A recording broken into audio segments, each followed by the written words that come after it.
सेवा कर रहे हो तो उत्थों का इतिहास दसो। इस वास्ते सानू हमेशा हर एक नूं इतिहास तो जानकारी होनी जरूरी है। ये खडूर साहिब की पावन धरती जिसनूं 8 गुरु साहिबान ने अपने 12 चरण पा के पवित्र किया है। धन गुरु ग्रंथ साहिब दे विच दोहरा अंकित है। बहुत घट नगर ने जिन्होंने गुरु ग्रंथ साहिब दे विच जगह किसी नगर में मिली होवे। खडूर साहिब नूं 2 बार जगह मिली। गुरु ग्रंथ साहिब 967 पावन अंग ते रामकली की वार विच फेर वसाया फेरो आण सतगुरु खडूर। धन गुरु अंगद देव महाराज जी प्रकाश सतगुਰਾਂ ਦਾ ਸਰਾਏ ਨਾਗਾ ਮੱਤੇ ਦੀ ਸਰਾਏ ਵੀ ਕਹਿੰਦੇ ਸੀ, ਜਿਹੜਾ ਮੁਕਤਸਰ ਸਾਹਿਬ ਹੈ ਉਦੋਂ ਫਿਰੋਜ਼ਪੁਰ ਹੁੰਦਾ ਸੀਗਾ। ਉੱਥੋਂ ਚੱਲ ਕੇ ਮਹਾਰਾਜ ਇੱਥੇ ਖਡੂਰ ਸਾਹਿਬ ਆ ਕੇ ਵਾਸਾ ਕੀਤਾ, ਇੱਥੇ ਸੰਗਤਾਂ ਨੂੰ ਉਤਾਰਿਆ। ਖਡੂਰ ਸਾਹਿਬ ਦੇ 2 ਮਹਾਨ ਸ਼ਖਸੀਅਤਾਂ ਐਸੀਆਂ ਨੇ ਜਿਨ੍ਹਾਂ ਦਾ ਸੰਗ ਕਰਕੇ, ਜਿਨ੍ਹਾਂ ਕੋ ਗੁਰਬਾਣੀ ਸਰਵਣ ਕਰਕੇ ਗੁਰੂ ਪਦਵੀ ਤੱਕ ਪਹੁੰਚੇ। ਗੁਰੂ ਅੰਗਦ ਦੇਵ ਜੀ ਮਹਾਰਾਜ ਜੀ ਭਾਈ ਜੋਧ ਜੀ ਪਾਸੋਂ ਸੰਗਤ ਕਰਕੇ ਗੁਰਬਾਣੀ ਸਰਵਣ ਕਰਕੇ गुरु पदवी तक पहुँच गए सेवा करके। इस तरह गुरु अमरदास महाराज बीबी अमर जी पासों गुरबाणी सुन के गुरु पदवी तक पहुँच गए। 2 महान शख्सियतां खडूर साहब दियां जिन्हां दा संग करके ते उन्होंने संगत करके गुरबाणी सुन के गुरु के दर्शन का तांग हो के होके। सो गुरु अंगद देव महाराज जी पातशाह इत्थे दुकान करते सन और महाराज जी पातशाह 2 सपुत्रियां सन, 2 सपुत्र सन, साहिबजादे सन। बाबा दातो जी, बाबा दासो जी, बीबी अमरो जी, बीबी नोखी जी। ये परिवारक इत्थे सारा खडूर साहब इत्थे संगर बिल्कुल नेड़े इत्थे महाराज का आनंद कारज है। माता खीवी जी का जिहड़ा पेके घर वो संगर कला संगर कोट है जी। सो इत्थों जो भाई जोध जी पासों गुरबाणी सरवण की, क्योंकि धार्मिक रुचि पहले जो उन्होंने सी आस्था सी, भावें वो दूजे उन्होंने दिनों धर्म तो गुरु नानक देव जी ने चलाया सिख धर्म। पहलों वैष्णो देवी के उपासक सन। बाबा फेरूमाल जी उन्होंने पिता जी वो भी फेरूमाल दे जाके संग लैके जाते सी मतलब वैष्णो देवी। सो इन्होंने मुखी बनाता उन्होंने जो उन्होंने चढ़ाई करके काल चढ़ना करके भाई फेरूमाल जी तो भाई लहणा जी के रूप में इस संघ के मुखी बन गए। भाई जोध जी खडूर साहिब गुरु नानक देव जी के सिख सन। जो गुरबाणी अमृत ने सुनी तो बड़ा मन में आनंद आया, खेड़ा आया तो पूछन किहदे बोल ने कि भाई जोध जी ने कहा गुरु नानक देव जी बाणी दे मैं जाप कर रहा, कहते सानू दर्शन कराओ। तो उन्होंने दस पाए भी गुरु नानक देव जी इस वे करतारपुर की पावन धरती संगतां उतार रहे हैं। फिर उन्होंने मन बनाया कि चलो जो असीं वैष्णो देवी जाना रस्ते में पैना उदों दर्शन कर लांगे। महाराज गुरु अंगद देव महाराज जी भाई लहणे रूप से उस वे, और असीं गुरु अंगद देव जी कहांगे क्योंकि गुरु बादशाह गुरु पदवी से विराजमान होए ने। सो इतों संघ लैके जो गए ने ते करतारपुर लंघन लगे तो संघ वाले कह लगे तुसीं बैठो असी आने दर्शन करे गुरु नानक देव महाराज दे। संघ वाले बैठ के गुरु अंगद देव जी लैके मतलब घोड़ा ते करतारपुर नूं चाले पा गए। गुरु नानक देव महाराज अंतरजामी सच्चे पातशाह है, उन्होंने पहले पता है भी साडे आउण वाला वारस आ रहा। महाराज पहले आके रस्ते खड़ गए तो गुरु अंगद देव जी महाराज जी गुरु नानक देव जी को पूछ रहे हैं कि महाराज जी बजुर्गो असी गुरु नानक देव जी दर्शन कर रहे हैं, रस्ता दसो। गुरु अंगद नानक देव जी चल पे लगे गए तो घोड़े ते चढ़ के भाई लहणा जी करतारपुर पहुँच गए। तो गुरु नानक देव जी कहते उत्थे घोड़ा बन लो तो अंदर जाके दर्शन कर लो। उन्नी देर तक गुरु नानक देव महाराज अपने सिंघासन से विराजमान हो गए। जो भाई लहणा दे स्नान पान छना किया, घोड़ा बधा अंदर गए की देखते हैं उही बजुर्ग ने जिन्हें सानू रस्ता दसिया। तो बड़ी मन च महसूस किया भी साढ़े को बहुत वड्डी वग्या हुई है, नरादरी हुई है भी इसी दर्शन करने वास्ते तो असी घोड़े चल के। महाराज कहते महाराज बड़ी भुल हुई है। तो गुरु नानक देव जी कहते किहड़ी भुल हुई पुरखा? कहते महाराज जी आप जी पैदल ते असीं घोड़े ते इहदी वड्डी भुल नरादरी। महाराज मुस्कुराए कह लगे भी भाई तेरा नाम की आ? कहते मेरा नाम लहणा। तो गुरु नानक देव जी कहते दुनियावी सूल ने भी लहणेदार हमेशा घोड़े चढ़ के आते हैं तो देनदार हमेशा पैदल होंगे ने। इस समय तुसी लैना तो असीं देना। पहली मिलनी दे विच जो गुरु नानक देव जी ने बख्शा देनियां सी झोलियां भर रहे सी महाराज ने बचन दे भरतियां। फिर मत्था टेकिया नमस्कार की कुछ समा लंगर पानी छकिया। फिर हुक्म मंगिया कि महाराज सानू बेनती कि असीं उस संघ वालियां नूं विदायगी दे आईए। फिर कहते जाओ। फिर महाराज गुरु नानक देव जी जो आगे लैके संघ वाले को पहुंचे ना भाई लैणा जी तो कह लगे तुसी वैष्णो देवी जाना उत्थे जाओ, जे खडूर साहब वापस जाना खडूर साहब जाओ, सानू मंजिल मिल गई आ, असीं हुण इत्थे रहांगे इत्थे टिकांगे। उन्हें कहा तुसीं साडे मुखी जो इस वार सानू जरूर दर्शन मेला करा के असीं दूजी बार मुखी होर कोई बना लांगे ਤੁਸੀਂ ਇਸ ਵਾਰ ਸਾਡੇ ਮੁਖੀ ਬਣ ਕੇ ਆਏ ਹੋ। ਪਰ ਭਾਈ ਲਹਿਣਾ ਜੀ ਕਹਿੰਦੇ ਸਾਨੂੰ ਅਸੀਂ ਸਮਾਂ ਨਹੀਂ ਬਰਬਾਦ ਕਰਨਾ, ਸਾਨੂੰ ਅਸੀਂ ਜਿੱਥੇ ਮੰਜ਼ਿਲ ਤੇ ਪਹੁੰਚਣਾ ਸਾਨੂੰ ਮੰਜ਼ਿਲ ਮਿਲ ਗਈ, ਇਸ ਵੇਲੇ ਤੁਹਾਡੀ ਇੱਛਾ ਤੁਸੀਂ ਜਿੱਥੇ ਜਾਣਾ। ਫਿਰ ਬਚਨ ਕਹਿ ਕੇ ਮਹਾਰਾਜ ਫਿਰ ਗੁਰੂ ਨਾਨਕ ਦੇਵ ਚਰਨਾਂ ਚਲੇ ਗਏ। ਕੋਈ ਦਿਨ ਰਹੇ, ਫਿਰ ਆਗਿਆ ਮੰਗੀ ਕਿ ਮਹਾਰਾਜ ਸਾਨੂੰ ਆਗਿਆ ਦਿਓ, ਅਸੀਂ ਖਡੂਰ ਸਾਹਿਬ ਘਰਦਿਆਂ ਪਰਿਵਾਰ ਨੂੰ ਦੱਸ ਕੇ ਫਿਰ ਅਸੀਂ ਆਪੇ ਚਰਨਾਂ ਹਾਜ਼ਰ ਹੋ ਜਾਵਾਂਗੇ। ਫਿਰ ਉੱਥੋਂ ਆਗਿਆ ਲੈ ਕੇ ਖਡੂਰ ਸਾਹਿਬ ਆਏ ਭਾਈ ਲਹਿਣਾ ਜੀ। ਆ ਕੇ ਮਾਤਾ ਖੀਵੀ ਜੀ ਦੇ ਨਾਲ ਵਿਚਾਰ ਕੀਤੀ। ਮਾਤਾ ਖੀਵੀ ਜੀ ਕਿੱਡੇ ਉੱਚ ਆਦਰਸ਼ ਦੇ ਮਾਲਕ ਸਨ। ਤੁਹਾਨੂੰ ਪਤਾ ਹੈ ਘਰਾਂ ਵਿੱਚ ਪਰਿਵਾਰਾਂ ਵਿੱਚ ਕਿੰਨੀ ਕੁ ਸਹਿਮਤੀ ਮਿਲਦੀ ਆ ਵੀ ਜਾਓ ਤੁਸੀਂ ਜੀ ਅਸੀਂ ਆਪੇ ਸੰਭਾਲਾਂਗੇ। ਕੋਈ ਵੀ ਬਜ਼ੁਰਗ ਤੋਂ ਬਜ਼ੁਰਗ ਹੋਵੇ ਤਾਂ ਉਹਨਾਂ ਨੂੰ ਵੀ ਨਹੀਂ ਸਹਿਮਤੀ ਮਿਲਦੀ ਵੀ ਤੁਸੀਂ ਸਾਡੀ ਰਾਖੀ ਕਰੀ ਜਾਓ, ਤੁਹਾਡਾ ਸਮਾਂ ਹੈ ਨਹੀਂਗਾ। ਪਰ ਮਾਤਾ ਖੀਵੀ ਜੀ ਨੇ ਇੱਕ ਵਾਰ ਵੀ ਉਹਨਾਂ ਨੇ ਇਨਕਾਰ ਨਹੀਂ ਕੀਤਾ, ਉਸੇ ਵੇਲੇ ਸਹਿਮਤੀ ਦੇਤੀ ਕਿ ਕੋਈ ਨਹੀਂ ਪਤੀ ਜੀ ਤੁਸੀਂ ਗੁਰੂ ਨਾਨਕ ਦੇ ਚਰਨਾਂ 'ਚ ਰਹਿ ਕੇ ਸੇਵਾ ਕਰਨੀ ਆ, ਅਸੀਂ ਕੋਈ ਨਹੀਂ ਪਰਿਵਾਰ ਦੀ ਪਰਵਰਿਸ਼ ਅਸੀਂ ਕਰਾਂਗੇ, ਤੁਸੀਂ ਜਾਓ। ਇਹ ਤੋਂ ਵੀ ਗੁਰਮਤਾ ਕਰਕੇ ਵਿਚਾਰ ਕਰਕੇ ਫਿਰ ਲੂਣ ਦੀ ਪੰਡ ਭਾਈ ਲਹਿਣਾ ਜੀ ਨੇ ਖਡੂਰ ਸਾਹਿਬ ਤੋਂ ਆਪਣੀ ਦੁਕਾਨ ਤੋਂ ਲੈ ਕੇ ਸਿਰ ਤੇ ਰੱਖ ਕੇ ਪੈਦਲ ਗਏ ਕਰਤਾਰਪੁਰ ਸਾਹਿਬ ਦੀ ਪਾਵਨ ਧਰਤੀ ਦੇ। ਜਦੋਂ ਜਾ ਕੇ ਪਹੁੰਚੇ ਨੇ ਕਰਤਾਰਪੁਰ ਧਰਮਸ਼ਾਲਾ ਤੇ ਗੁਰੂ ਨਾਨਕ ਦੇਵ ਬਾਹਰ ਖੇਤਾਂ ਵਿੱਚ ਖੇਤੀ ਦਾ ਕਾਰਜ ਕਰ ਰਹੇ ਸੀ ਤੇ ਮਾਤਾ ਸੁਲੱਖਣੀ ਜੀ ਮਿਲੇ ਘਰ ਤੇ ਲੂਣ ਦੀ ਪੰਡ ਲੰਗਰ ਚਲਾਈ ਤੇ ਲੰਗਰ ਪਾਣੀ ਛਕਿਆ। ਪੁੱਛਿਆ ਮਹਾਰਾਜ ਬਾਰੇ, ਮਹਾਰਾਜ ਬਾਹਰ ਗਏ ਨੇ। ਫਿਰ ਮਹਾਰਾਜ ਜੀ ਪਾਤਸ਼ਾਹ ਉੱਥੋਂ ਬਾਹਰ ਖੇਤਾਂ ਚਲੇ ਗਏ ਨੇ ਭਾਈ ਲਹਿਣਾ ਜੀ ਤੇ ਮਿਲਾਪ ਹੋਇਆ। ਮਹਾਰਾਜ ਜੀ ਖੇਤੀ ਦਾ ਕਾਰਜ ਕਰ ਰਹੇ ਸੀ, ਜੋ ਲਦੀਨ ਪੁੱਟਣਾ ਜਾਂ ਗੋਡੀ ਕਰਨੀ ਜਾਂ ਜੋ ਵੀ ਘਾਹ ਆਪਾਂ ਜ਼ਿਮੀਂਦਾਰਾਂ ਕਰਦੇ ਆ। ਫਿਰ ਸ਼ਾਮਾਂ ਪਈਆਂ, ਕਹਿੰਦੇ ਵੀ ਚਾ ਪੁਰਖਾ ਪੰਡ ਜਿਹੜੀ ਆ ਤੂੰ ਚੁੱਕ ਸਿਰ ਤੇ। ਉਹਨਾਂ ਸਿਰ ਤੇ ਪੰਡ ਚੁੱਕ ਲਈ। ਉਹ ਤੇ ਥੋੜਾ ਪਾਣੀ ਵੀ ਗਿੱਲਾ ਵੀ ਚੋਂਦਾ ਵੀ ਸੀ। ਉਹ ਰੇਸ਼ਮੀ ਕੱਪੜੇ ਪਾਏ ਸੀ, ਉਹ ਸਾਰੇ ਕੱਪੜੇ ਖਰਾਬ ਹੋ ਗਏ। ਜਦੋਂ ਧਰਮਸ਼ਾਲਾ ਪਹੁੰਚੇ ਨੇ ਤੇ ਮਾਤਾ ਸੁਲੱਖਣੀ ਜੀ ਕਹਿੰਦੇ ਮਹਾਰਾਜ ਕਿਰਪਾ ਕਰਿਆ ਕਰੋ, ਗੁਰੂ ਨਾਨਕ ਦੇਵ ਜੀ ਨੂੰ ਬੇਨਤੀ ਕਰ ਰਹੇ ਨੇ ਕਿ ਮਹਾਰਾਜ ਐਡਾ ਪੁਰਸ਼ ਏਡੀ ਦੂਰੋਂ ਆਇਆ ਤੇ ਇਹਦੇ ਏਡੇ ਰੇਸ਼ਮੀ ਕੱਪੜੇ ਪਾਏ ਆ ਤੇ ਤੁਸੀਂ ਕੱਪੜੇ ਦੇ ਚਿੱਕਣ ਨਾਲ ਖਰਾਬ ਹੋ ਗਏ ਨੇ। ਇਹ ਪੰਡ ਬਹੁਤ ਭਾਰੀ ਚੁਕਾਤੀ ਤੁਸਾਂ। ਇਹ ਕਦੀ ਇਹਨਾਂ ਨੇ ਜ਼ਿਮੀਂਦਾਰਾਂ ਕੰਮ ਨਹੀਂ ਕੀਤਾ, ਦੁਕਾਨਦਾਰ ਨੇ, ਦੁਕਾਨ ਦਾ ਕੰਮ ਕਰਦੇ ਨੇ, ਤੁਸੀਂ ਪੰਡ ਭਾਰੀ ਚੁਕਾਤੀ। ਇਹ ਦੋ ਬਚਨ ਕੀਤੇ ਗੁਰੂ ਨਾਨਕ ਦੇਵ ਜੀ। ਬਚਨ ਕੀਤਾ ਵੀ ਸੁਲੱਖਣੀ ਮਾਤਾ ਸੁਲੱਖਣੀ ਜੀ ਨੂੰ ਕਿ ਤੁਹਾਨੂੰ ਇਹ ਚਿੱਕੜ ਦੇ ਛਿੱਟੇ ਜਾ ਰਹੇ, ਸਾਡੀ ਨਜ਼ਰਾਂ ਵਿੱਚ ਕੇਸਰ ਦੇ ਛਿੱਟੇ ਨੇ ਤੇ ਪੰਡ ਤੁਸੀਂ ਭਾਰੀ ਕਿਹਾ। ਇਹ ਪੰਡ ਇਹੀ ਚੁੱਕ ਸਕਦੇ ਨੇ, ਹੋਰ ਇੱਥੇ ਕੋਈ ਪੰਡ ਚੁੱਕਣਾ ਇੱਥੇ ਸੰਸਾਰ 'ਚ ਨਹੀਂ ਆ। ਇਸ ਪੰਡ ਇਹੋ ਹੀ ਚੁੱਕ ਸਕਦੇ ਸੀ। ਦੋ ਪਹਿਲਾ ਰਮਜ਼ਾਂ ਲੈਣਾ ਦੇਣਾ, ਦੂਜਾ ਕੇਸਰ ਦਾ, ਤੀਸਰਾ ਪੰਡ ਪਿਆਉਣ ਵਾਲਾ ਸਮੇਂ ਦਾ ਵਾਰਸ ਸਾਡਾ ਇਹ ਭਾਈ ਲਹਿਣਾ ਜੀ ਹੋਣਗੇ। ਸੋ ਕਰਕੇ ਮਹਾਰਾਜ 7 ਸਾਲ ਦਾ ਲੰਮਾ ਸਮਾਂ ਸਤਿਗੁਰੂ ਜੀ ਉੱਥੇ ਮਤਲਬ ਬਿਰਾਜਮਾਨ ਰਹੇ ਕਰਤਾਰਪੁਰ ਦੀ ਪਾਵਨ ਧਰਤੀ ਤੇ। ਉਸ ਤੋਂ ਮੁੜ ਕੇ ਫਿਰ ਮਹਾਰਾਜ ਜੀ ਪਾਤਸ਼ਾਹ ਨੇ ਕਈ ਪ੍ਰੀਖਿਆ ਲਈਆਂ, ਬਹੁਤ ਵੱਡੀਆਂ ਵੱਡੀਆਂ ਪ੍ਰੀਖਿਆ ਹੋਈਆਂ। ਆਖਰੀ ਪ੍ਰੀਖਿਆ ਜਿਹੜੀ ਮੁਰਦਾ ਖਾਣ ਤੱਕ ਆ ਗਈ ਵੀ ਕੀ ਇਹ ਡੋਲਦੇ ਨੇ ਕਿ ਜਾਂ ਦ੍ਰਿੜ ਨਿਸ਼ਚਾ ਰਹਿੰਦੇ ਨੇ। ਉਹਦੇ ਵਿੱਚ ਵੀ ਉਹ ਪਾਸ ਹੋਏ। ਉਸੇ ਵੇਲੇ ਗੁਰੂ ਨਾਨਕ ਦੇਵ ਨੇ ਅੰਗ ਦੇ ਨਾਲ ਅੰਗ ਰਲਾ ਕੇ ਤੇ ਗੁਰੂ ਅੰਗਦ ਦੇਵ ਬਣਾ ਕੇ ਗੁਰਤਾ ਗੱਦੀ ਬਖਸ਼ ਕਰਕੇ ਤੇ ਹੁਕਮ ਕੀਤਾ ਜਾਓ ਤੁਸੀਂ ਖਡੂਰ ਸਾਹਿਬ ਜਾ ਕੇ ਸਿੱਖੀ ਦਾ ਪ੍ਰਚਾਰ ਕਰੋ। ਇਹਦੇ ਪ੍ਰਥਾਏ ਭਾਈ ਗੁਰਦਾਸ ਜੀ ਨੇ ਆਪਣੀ ਆਵਾਜ਼ ਵਿੱਚ ਅੰਕਿਤ ਕੀਤਾ ਹੈ। ਦਿੱਤਾ ਛੋੜ ਕਰਤਾਰਪੁਰ ਬੈਠ ਖਡੂਰੇ ਜੋਤ ਜਗਾਈ। ਜਿਹੜੀ ਉਥੋਂ ਜੋ ਜੋਤ ਸੀ ਸਾਰੇ ਜਪ ਤਪ ਸੰਜਮ ਨਾਲ ਤੋਂ ਹੋਰ ਮੁੱਚ ਗੁਰੂ ਜਪ ਤਪ ਸੰਜਮ ਸਾਰਾ ਕੁਝ ਮਹਾਰਾਜ ਪਾਤਸ਼ਾਹ ਇੱਥੇ ਖਡੂਰ ਸਾਹਿਬ ਦੀ ਧਰਤੀ ਤੇ ਮਹਾਰਾਜ ਲੈ ਕੇ ਆਇਆ ਉੱਥੋਂ ਕਰਤਾਰਪੁਰ ਤੋਂ। ਫਿਰ ਇੱਥੇ ਮਹਾਰਾਜ 13 ਸਾਲ ਦਾ ਲੰਮਾ ਸਮਾਂ ਸਤਿਗੁਰੂ ਇੱਥੇ ਬਿਰਾਜਮਾਨ ਰਹੇ। ਮਾਈ ਭਰਾਈ ਭੁਆਈ ਲੱਗਦੇ ਸਨ, ਉਹਨਾਂ ਨੇ ਘਰ ਆ ਕੇ ਵਿਸ਼ਰਾਮ ਕੀਤਾ। ਉਹ ਮਨ ਦੇ ਵਿੱਚ ਵਿਰਾਗ ਸੀ, ਵਿਛੋੜਾ ਸੀ ਗੁਰੂ ਨਾਨਕ ਸਾਹਿਬ ਦਾ, ਕਿਉਂਕਿ ਹੁਕਮ ਨਹੀਂ ਸੀ ਮੋੜ ਸਕਦੇ। ਫਿਰ ਗੁਰੂ ਨਾਨਕ ਦੇਵ ਜੀ ਜੋਤੀ ਜੋ ਸਮਾ ਗਏ ਤੇ ਸੰਗਤਾਂ ਨੂੰ ਦਰਸ਼ਨ ਹੋਣ ਗੁਰੂ ਅੰਗਦ ਦੇਵ ਜੀ ਦੇ। ਫਿਰ ਸੰਗਤਾਂ ਬਾਬਾ ਬੁੱਢਾ ਜੀ ਪਾਸ ਗਏ, ਮਹਾਰਾਜ ਸਾਨੂੰ ਦਰਸ਼ਨ ਕਰਾਓ।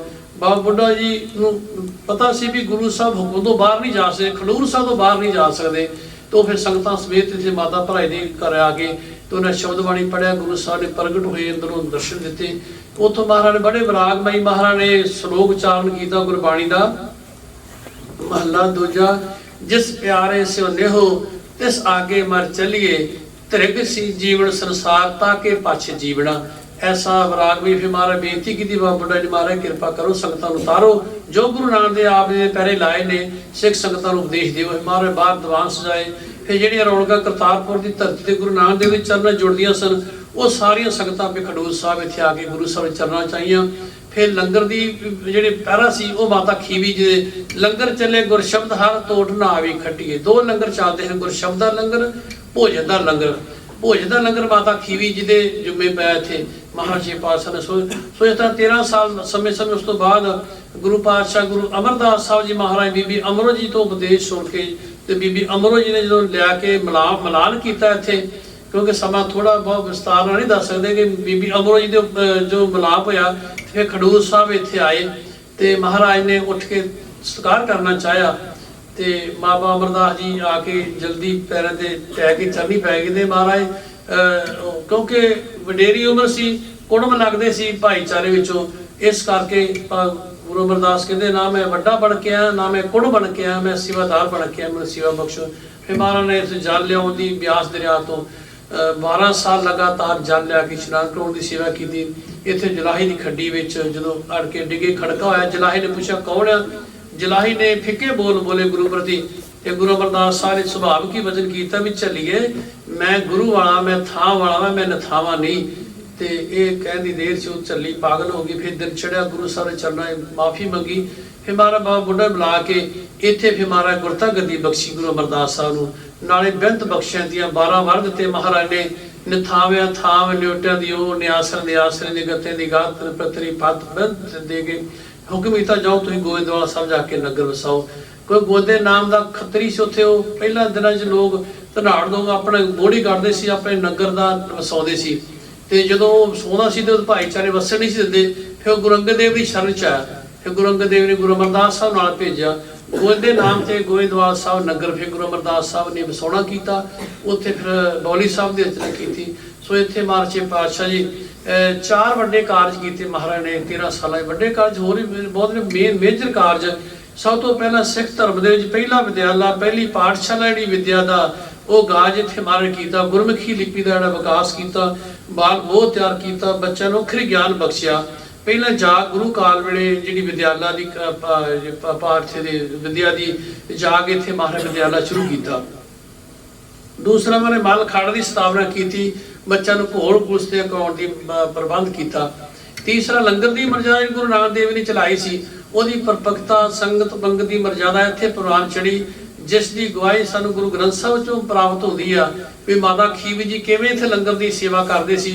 बलवंड खीवी नेक जन जिस बहुती सौ पतराली लंगर दौलत वंडिए रस अमृत खीर घियाली। माता खीर ने बेअंत इत्थे लंगर की। चौथा कारज महाराज गुर इतिहास लिखण की परंपरा बोध इत्थों वजा। भाई मोखा पैड़ा जी मौके के विद्वान सन सुल्तानपुर लोधी के वसनीक सन। फिर गुरु साहब ने गुरु अंगद देव बुला के जी जन्म साखी भाई बाला जी वाली वो गुरु नानक देव इत्थे फिर लिखाई गई। इत्थे भानू बादशाह सतगुरु चरणा च आया। गोरखनाथ सिद्ध जति जोगी वो भी इत्थे आए क्योंकि गुरु नानक देव जी ने बड़े बड़ा मुकाबला करते रहे पर वो हार खाते सी। तो जो उन्होंने पता लगा भी गुरु साहब समर्थ ने तो सोझी आई उन्हें चलो गुरु नानक देव जी ज्योति जो समा गए। एक गुरु ने भी पता लगा भी जो गुरु महाराज ने गुरु नानक देव एक मर्यादा बनाई परंपरा बनाई वो गुरु 10वें पातशाह तक वो परंपरा चालू रही भी 5 पैसे नारियल रख के परिक्रमा करके मत्था टेक के ते जोत टिका दी। ये उन्होंने भुलेखा पै गया भी गुरु नानक देव जी मक्के मदीने गए ही इन्ने जपी तपियां इन्ने ही रिद्धियां सिद्धियां मार गया तो गुरु साहब कभी झुके नहीं किसी गाड़ी। वो किहड़ी शक्ति आ जिन्होंने गुरु नानक देव जी मत्था टेकण दा मजबूर होना पिया जां गुरु नानक सिंह मत्था टेकिया वो किहड़ी शक्ति आ गई गुरु साहब गाड़ी कि गुरु साहब तो गुरु साहब ने एक परंपरा बनाई। वो परंपरा गुरु अमरदास साहब तो लैके गुरु अमरदास रामदास सारे 10वें पातशाह गुरु गोबिंद सिंह ने गुरु ग्रंथ साहब नूं उसी परंपरा अनुसार ही मत्था टेक के अपनी जोत टिकाई। उन्होंने परंपरा पता नहीं सी पर यह पता सी उन्होंने गुरु अंगद देव मत्था टेकिया। ये सारे शंके लैके खडूर साहब आए। गुरु साहब वो दीवान सज्जा सी कहन लगे भी तुसी दसो भी तुहाडे किहड़ी शक्ति आ भी गुरु नानक देव जी दुनिया ते भरम कीता दुनिया ते विचरे ने उन्हें कदी मतलब किसी गली झुके नहीं सब नूं झुकाया सब नवाए आ। मक्का मदीने गए ने सवेर पर दुनिया ते किन्ने हैगे ने ते तुहाडे किहड़ी शक्ति तुहानूं उन्हें मत्था टेकिया। ते गुरु अंगद देव जी विराग विच आ गए कहते तुहानूं भुलेखा वा तुहानूं जो कोई बच्चा थले मिट्टी च गारे च रुड़ रहा होवे तो पिता झोके ही अपने सीने लाउंदा भी साडी वो अवस्था सी ते गुरु साहब साडे तरस कीता। दूसरी उन्होंने कहा भी तुसीं साडे पंथ विच आ जाओ तुहाडी बड़ी मनता होएगी।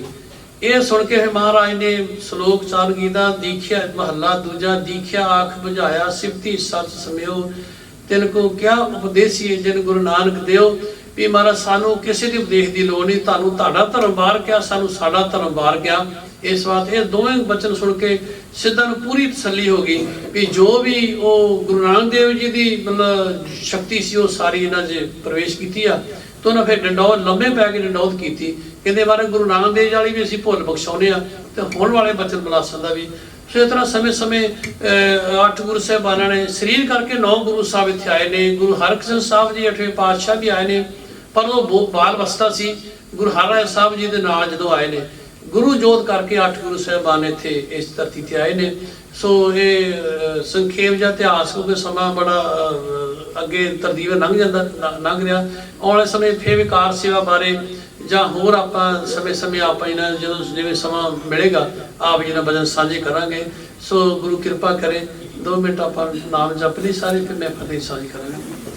ਸਤਿਨਾਮ ਵਾਹਿਗੁਰੂ, ਸਤਿਨਾਮ ਵਾਹਿਗੁਰੂ, ਸਤਿਨਾਮ ਵਾਹਿਗੁਰੂ, ਸਤਿਨਾਮ ਵਾਹਿਗੁਰੂ, ਸਤਿਨਾਮ ਵਾਹਿਗੁਰੂ, ਸਤਿਨਾਮ ਵਾਹਿਗੁਰੂ, ਸਤਿਨਾਮ ਵਾਹਿਗੁਰੂ, ਸਤਿਨਾਮ ਵਾਹਿਗੁਰੂ, ਸਤਿਨਾਮ ਵਾਹਿਗੁਰੂ, ਸਤਿਨਾਮ ਵਾਹਿਗੁਰੂ, ਸਤਿਨਾਮ ਵਾਹਿਗੁਰੂ, ਸਤਿਨਾਮ ਵਾਹਿਗੁਰੂ, ਸਤਿਨਾਮ ਵਾਹਿਗੁਰੂ, ਸਤਿਨਾਮ ਵਾਹਿਗੁਰੂ, ਸਤਿਨਾਮ ਵਾਹਿਗੁਰੂ, ਸਤਿਨਾਮ ਵਾਹਿਗੁਰੂ। 2 ਮਿੰਟ ਮੈਂ ਹੋਰ ਲੈਣੇ। ਉਸ ਤੋਂ ਬਾਅਦ ਗੁਰੂ ਕਾਲ ਵੇਲੇ ਸੇਵਾ ਤੇ ਹੋਈ ਆ, ਸਿੱਖ ਗੁਰੂਆਂ ਨੇ ਕੀਤੀ ਆ। ਗੁਰੂ ਕਾਲ ਤੋਂ ਬਾਅਦ ਵੀ ਗੁਰਸਿੱਖਾਂ ਨੇ ਨਗਰ ਵਾਲਿਆਂ ਨੇ ਜਦੋਂ ਗੁਰੂ ਬਾਦਸ਼ਾਹ ਪਾਤਸ਼ਾਹ ਚਮਕੌਰ ਦੀ ਗੜੀ 'ਚ ਗਏ ਨੇ, ਗੁਰੂ ਗੋਬਿੰਦ ਸਿੰਘ ਪਾਤਸ਼ਾਹ 10ਵੇਂ ਪਾਤਸ਼ਾਹ 40 ਸਿੰਘ ਉੱਥੇ ਸ਼ਹਾਦਤ ਦਾ ਜਾਮ ਪੀਤਾ। ਉਹਨਾਂ ਵਿੱਚ 2 ਸਿੰਘ ਖਡੂਰ ਸਾਹਿਬ ਦੇ ਵਸਨੀਕ ਸਨ, ਉਹ ਯੁੱਧ ਦੇ ਵਿੱਚ ਚਮਕੌਰ ਦੀ ਗੜੀ ਦੇ ਵਿੱਚ। ਉਸ ਤੋਂ ਬਾਅਦ ਜਦੋਂ ਭਾਈ ਮਾਨ ਸਿੰਘ 40 ਮੁਕਤਾਂ ਦੇ ਰੂਪ ਵਿੱਚ ਮੁਕਤਸਰ ਸਾਹਿਬ ਜਦੋਂ ਮਹਾਰਾਜ ਦੇ ਨਾਲ ਜਦੋਂ ਮਿਲਾਪ ਹੋਇਆ, ਉਹਦੇ ਵਿੱਚ ਵੀ ਮਤਲਬ ਤਕਰੀਬਨ 3 ਸਿੰਘ ਜਿਹੜੇ 40 ਮੁਕਤਾਂ ਵਿੱਚ 2-3 ਸਿੰਘ ਉਹਦੇ ਵਿੱਚ ਖਡੂਰ ਸਾਹਿਬ ਦੇ ਵਸਨੀਕ ਸਨ। ਉਸ ਤੋਂ ਬਾਅਦ ਗੁਰੂ ਗੋਬਿੰਦ ਸਿੰਘ ਮਹਾਰਾਜ ਪਾਸ ਜਦੋਂ ਸਾਬੋ ਕੀ ਤਲਵੰਡੀ ਗੁਰੂ ਗ੍ਰੰਥ ਸਾਹਿਬ ਦਾ ਸੰਪੂਰਨ ਗੁਰਬਾਣੀ ਗੁਰੂ ਗ੍ਰੰਥ ਸਾਹਿਬ ਦੀ ਸੰਪਾਦਨਾ ਕੀਤੀ ਆ, ਗੁਰੂ ਤੇਗ ਬਹਾਦਰ ਪਾਤਸ਼ਾਹ ਦੇ ਵਿੱਚ ਗੁਰਬਾਣੀ ਦਰਜ ਕੀਤੀ ਆ। ਕਿਉਂਕਿ ਮਹਾਰਾਜ ਸਵੇਰੇ ਗੁਰਬਾਣੀ ਚਾਰਦੇ ਸਨ, ਸ਼ਾਮ ਨੂੰ ਉਹਦਾ ਅਰਥ ਕਰਦੇ ਸਨ। 48 ਸਿੰਘ ਇਤਿਹਾਸਕਾਰ ਨੇ 48 ਸਿੰਘ ਉਹਨਾਂ ਜਿਹੜੇ ਵਿਦੇਹ ਮੁਕਤ ਹੋਏ, ਜਿਨ੍ਹਾਂ ਨੇ ਬਾਬਾ ਦੀਪ ਸਿੰਘ ਵਿੱਚ ਭਾਈ ਮਨੀ ਸਿੰਘ ਹਾਜ਼ਰ ਸੀ, ਹੋਰ 48 ਸਿੰਘਾਂ ਵਿੱਚ ਉਹਨਾਂ ਵਿੱਚ ਵੀ 2 ਸਿੰਘ ਜਿਹੜੇ ਸੀ ਉਹ ਖਡੂਰ ਸਾਹਿਬ ਦੇ ਵਸਨੀਕ ਸਨ। ਜਦੋਂ ਮਹਾਰਾਜ ਛੇ ਪਾਤਸ਼ਾਹ ਨੇ ਹਜ਼ੂਰ ਸਾਹਿਬ ਨੰਦੇੜ ਤੋਂ ਬਾਬਾ ਬੰਦਾ ਸਿੰਘ ਬਹਾਦਰ ਨੂੰ ਪੰਜਾਬ ਵੱਲ ਤੋਰਿਆ ਵੀ ਸਰਹੰਦ ਦਾ ਜੋ ਉਹਨਾਂ ਨੇ ਅਤਿਆਚਾਰ ਕੀਤਾ, ਉਹਦੇ ਵਿੱਚ 20 ਸਿੰਘ ਸੀਗੇ ਤੇ 5 ਪਿਆਰੇ ਰੂਪ ਵਿੱਚ 5 ਜਥੇਦਾਰ ਨਾਲ ਕੇ ਸਲਾਹ ਮਸ਼ਵਰਾ ਵੀ ਇਹਨਾਂ ਗੁਰਮਤਿ ਰਹਿਣਾ। ਉਹਨਾਂ 5 ਗੁਰਮੁਖਾਂ ਵਿੱਚ 2 ਸਿੰਘ ਖਡੂਰ ਸਾਹਿਬ ਦੇ ਸਨ, ਭਾਈ ਕਾਹਨ ਸਿੰਘ, ਭਾਈ ਵਿਨੋਦ ਸਿੰਘ। ਸੋ ਉਸ ਤੋਂ ਬਾਅਦ ਬਾਬਾ ਬੰਦਾ ਸਿੰਘ ਬਹਾਦਰ ਵੇਲੇ ਜਦੋਂ ਗੁਰਦਾਸ ਨਗਰ ਦੀ ਗੜੀ ਵਿੱਚ ਗ੍ਰਿਫਤਾਰ ਕੀਤਾ ਹੈ ਤੇ 700 ਸਿੰਘ ਨੂੰ ਦਿੱਲੀ ਰੋਜ਼ 100 ਸਿੰਘ ਦਾ ਕਤਲੇਆਮ ਹੁੰਦਾ ਸੀ, ਸ਼ਹਾਦਤ ਦਾ ਜਾਮ ਪੀਂਦੇ ਸੀ। ਉਹਨਾਂ ਦੇ ਲਗਭਗ 15 ਸਿੰਘ ਜਿਹੜੇ ਉਹ ਖਡੂਰ ਸਾਹਿਬ ਦੇ ਵਸਨੀਕ ਸਨ। ਸੋ ਖਡੂਰ ਸਾਹਿਬ ਨਗਰ ਨਿਵਾਸੀਆਂ ਨੇ ਗੁਰੂ ਕਾਲ ਵੇਲੇ ਵੀ ਗੁੜਤੀ ਲੱਗੀ ਕਰਕੇ ਸਮੇਂ ਸਮੇਂ ਪੰਥ ਦੇ ਵਿੱਚ ਕੌਮ ਦੇ ਵਿੱਚ ਆਪਣਾ ਯੋਗਦਾਨ ਪਾਇਆ। ਹੋਈਆਂ ਭੁੱਲਾਂ ਦੀ ਖਿਮਾ ਕਰਨੀ। ਵਾਹਿਗੁਰੂ ਜੀ ਕਾ ਖਾਲਸਾ, ਵਾਹਿਗੁਰੂ ਜੀ ਕੀ ਫਤਿਹ।